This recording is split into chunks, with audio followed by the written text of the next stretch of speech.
oven fried chicken. I have three main mentors, and they all begin with J.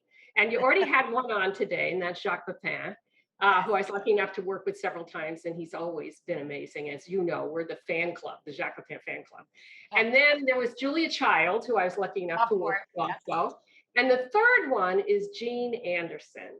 And I met her because she lived in my parents' building many years ago. That photo that's up there, she and I became friends, and she knew I was in the culinary world, so she started taking me on trips as her photographic assistant. Did I know anything about photography? Heck no.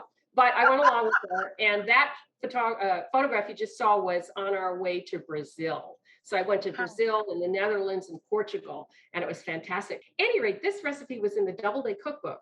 That was like my Bible. And when she was in the test kitchen at Ladies Home Journal, it was one of the readers' recipes. And so Jean tested it and loved it and kept improving it. And it became a very popular recipe that they used in the book. And then I convinced her I had to have it on my show. So she let me make it, and I adjusted it slightly. So we start here. This is some garlic butter. It's about a stick and a half with a tablespoon of garlic that you melt. And so we're putting it in the bowl.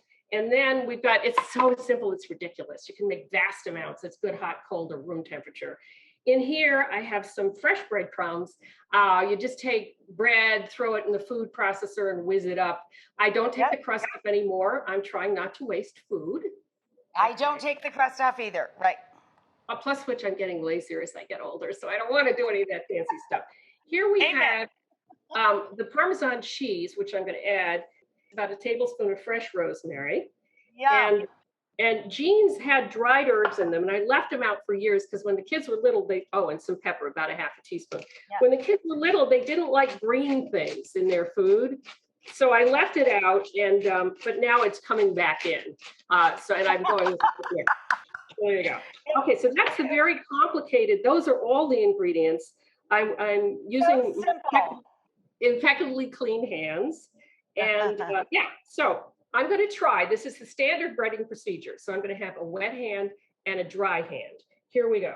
Oh, it's about 3.5 pounds of cut up chicken with the skin on the bone. Okay. Gotcha. So here we go. I'm going to do a couple of pieces just to show you. Meanwhile, the oven's been preheated to 350. Here we go. So you do a whole much more than that. And I breaded my hands as usual. I try to keep one hand wet, one hand dry. Here we go. I cooked up, a full batch, and I just fogged up my glasses. Isn't that happens to me too. Aren't you just drooling? Let me close that door quickly. Look at that. Oh, it's delicious. By the way, we're calling this oven fried chicken. It's obviously not fried. I would not say that it's low-cal, however. There's lots of oil in this dish.